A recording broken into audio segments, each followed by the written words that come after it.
Вы на канале «Горизонт событий». Планета меняется быстрее, чем мы успеваем за ней следить. Сегодня 4 июня, и прямо сейчас вы увидите главные природные аномалии, катаклизмы и чрезвычайные происшествия, которые потрясли мир за последние 24 часа. В ночь на 2 июня сильное землетрясение магнитудой 6,2 произошло в Тиренском море у побережья итальянской Калабрии. Очаг залегал на глубине около 250 километров недалеко от города Амантеа.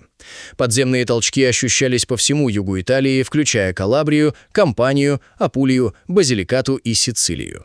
Многие жители в испуге выбежали из домов и провели часть ночи на улице. Несмотря на высокую магнитуду, сообщений о погибших, пострадавших и серьезных разрушениях не поступало. Проверки зданий и инфраструктуры не выявили значительных повреждений. По словам специалистов, тяжелых последствий удалось избежать благодаря очень большой глубине очага землетрясения. Ситуация остается под наблюдением служб гражданской защиты и спасателей. Разрушительные песчаные бури и штормы нанесли тяжелый удар по Пакистану. В провинции Синд стихия привела к гибели как минимум 4 человек, еще около 60 местных жителей получили травмы различной степени тяжести. Штормовой ветер срывал крыши с домов, вырывал с корнем деревья и валил рекламные щиты. Ураган уничтожил солнечные панели, а падение высоковольтных опор на автомагистраль М5 полностью заблокировало движение транспорта и погрузило жилые районы в кромешную тьму. Параллельно с этим еще более смертоносный удар стихии пришелся на северо-запад страны. Пакистанские СМИ сообщают о 14 погибших и десятках раненых в результате сильнейших песчаных бурь и гроз, которые атаковали регион Банну в провинции Хайбер-Пахтунхва.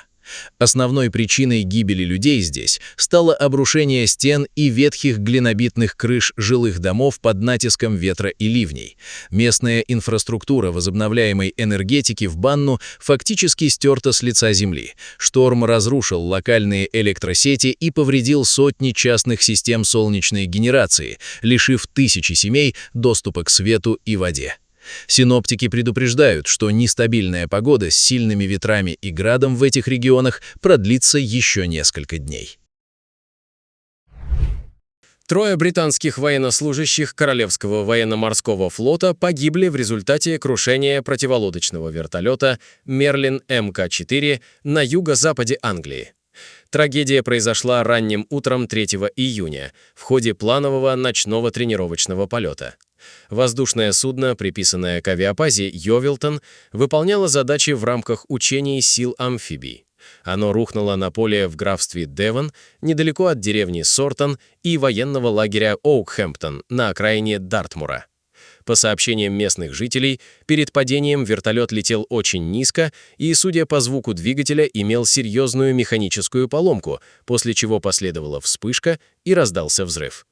Командование Королевского флота совместно с авиационными властями страны уже начали расследование для установления точных причин крушения. В бразильском штате Минас-Жерайс прошел разрушительный градовый шторм, который местные метеорологи уже назвали редчайшим климатическим феноменом для начала июня. Мощнейший удар стихии пришелся на муниципалитеты Илисинея и Нова-Эра, где выпавшие тонны льда парализовали жизнь местного населения. В городе Илисинея, расположенном на юге штата, буря продолжалась около 45 минут. Толщина ледяного покрова на улицах достигла 30 сантиметров. Старожилы утверждают, что подобных по силе градовых штормов в регионе не видели более 50 лет. Серьезный урон нанесен сельскому хозяйству. Стихия же уничтожила плантации кофе, на которых фермеры как раз готовились собирать урожай. Одновременно с этим штормовой фронт нанес тяжелый удар по муниципалитету Нова-Эра. Из-за обильного выпадения града и ураганного ветра в городе зафиксированы массовые повреждения кровли жилых домов и коммерческих зданий. Ситуацию усугубили локальные наводнения на городских дорогах. Синоптики предупреждают, что угроза повторных штормов с градом в Минас-Жерайс сохраняется.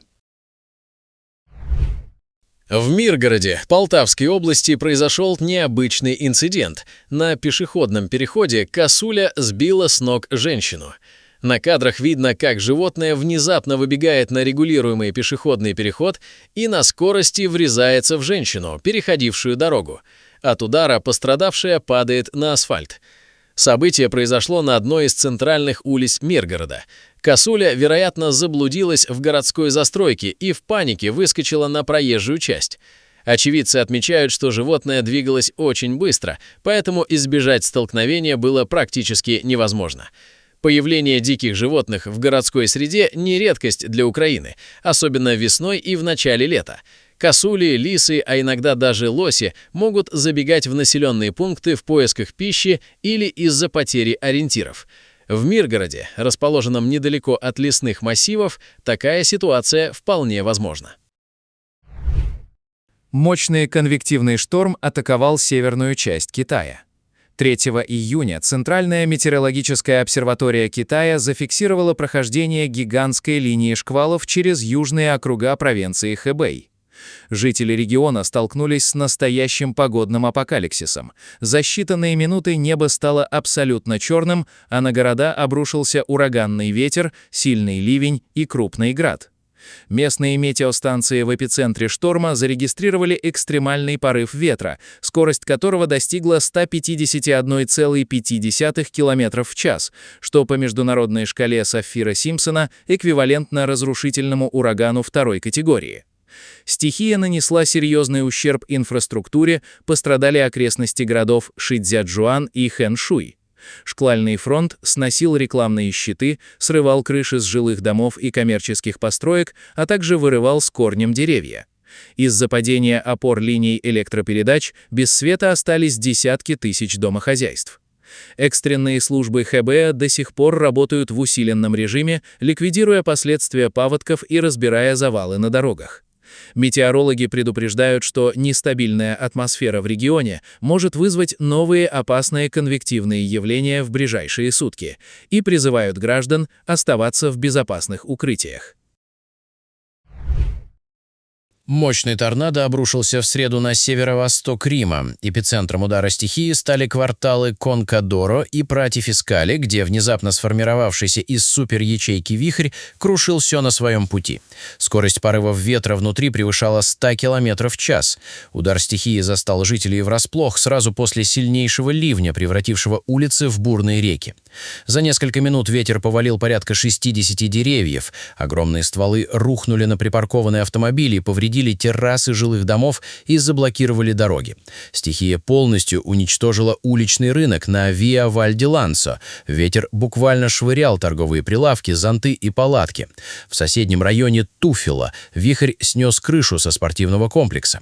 Настоящий транспортный коллапс возник на Восточной кольцевой автостраде, которая оказалась заблокированной в обоих направлениях из-за завалов и затоплений.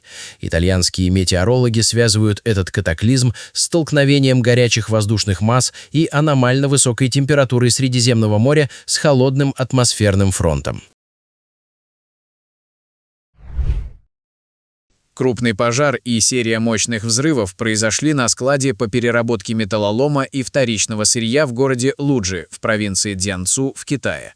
На место происшествия незамедлительно выехали пожарные расчеты. Как сообщают очевидцы, первый сильный взрыв прогремел около полудня. Очередная волна взрывов произошла прямо во время работы спасателей, из-за чего пожарным пришлось экстренно эвакуироваться на безопасное расстояние. Взрывная волна была такой силы, что выбила стекла в зданиях, расположенных в радиусе нескольких десятков метров, а у соседних коммерческих лавок обрушились элементы потолочных перекрытий.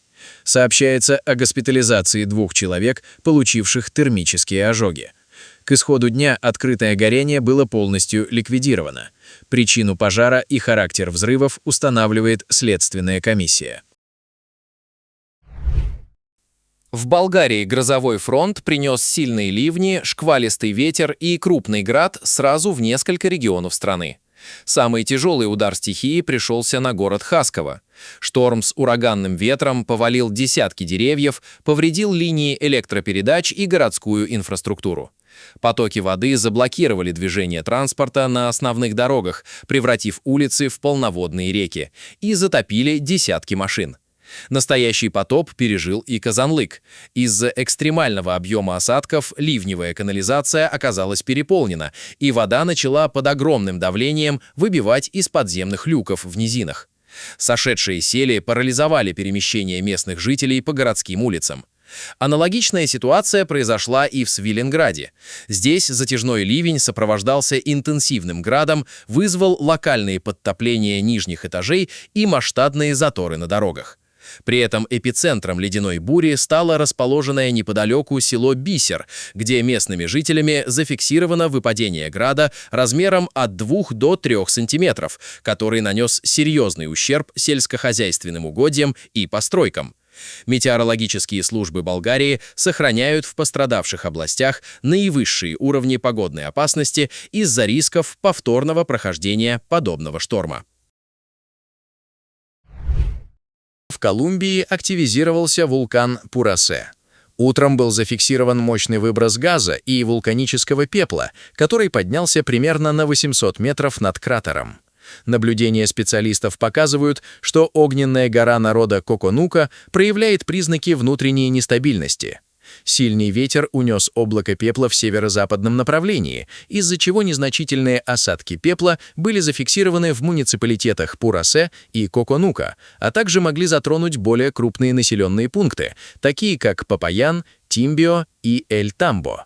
Официальные ведомства сохраняют для региона желтый уровень опасности. Это означает, что вулкан активен и его поведение превышает базовые показатели. Однако признаков неизбежного катастрофического извержения на данный момент нет. В Удмуртии над деревней Большие Сибы в Можгинском районе образовалось внушительное облако-воронка, внешне практически неотличимое от классического торнадо. Очевидцы сообщают, что завихряющийся столб спустился из грозовой тучи во время резкого ухудшения погоды, которое сопровождалось сильной грозой и крупным градом. Несмотря на грозный вид, вихрь так и не коснулся поверхности земли. Тем не менее, сильные порывы ветра сорвали часть кровли с крыши производственного склада, а также повредили линии электропередач. К настоящему моменту электроснабжение в жилом секторе полностью восстановлено, а в результате инцидента никто из людей не пострадал. Мощный циклон накрыл восток Румынии. Эпицентром разгула стихии стал румынский жудец Галац. На данный момент известно, что под удар стихии попали как минимум 7 крупных населенных пунктов региона. Критическая ситуация зафиксирована в Текуче, Ивиште, Лиеште, Умбрареште и Пеке. Самый тяжелый удар пришелся по городу Текуч, где стремительно прибывающая вода затопила 16 частных подворий. В селе Писку потоки воды прорвали защитное ограждение и затопили 5 дворов, а также 2 жилых дома. Уровень воды в комнатах поднялся на 10 сантиметров. Бушующая стихия парализовала и транспортное сообщение. На национальной трассе, связывающей населенные пункты Писку и Вамиш, прямо на проезжей части образовалось глубокое озеро. Огромный участок шоссе протяженностью около 70 метров ушел под воду. К ликвидации последствий наводнения привлекли десятки пожарных, которые задействовали мотопомпы для непрерывной откачки воды. Между тем, метеорологи сохраняют для Галатца оранжевый код опасности. Из-за непрекращающихся дождей существует реальная угроза выхода из берегов местных рек в бассейнах Сирет и Суху, что может спровоцировать новые локальные паводки. Городской округ Сыпин в провинции Гирин на северо-востоке Китая оказался в эпицентре сильнейшей конвективной непогоды, которая за считанные минуты превратила цветущие улицы в зону стихийного бедствия. Столкновение холодных и теплых воздушных масс спровоцировало формирование гигантских кучево-дождевых облаков. В результате на город и его сельскохозяйственные пригороды обрушился ледяной шторм. Настоящий удар стихия нанесла по аграрному сектору Сыпина. Град полностью уничтожил молодые всходы на сотнях гектаров земли, разрушил теплицы и оборвал линии электропередач, оставив часть жилых кварталов без света. Синоптики предупреждают, что нестабильная погода в провинции Гирин сохранится и призывают жителей быть готовыми к повторным грозам.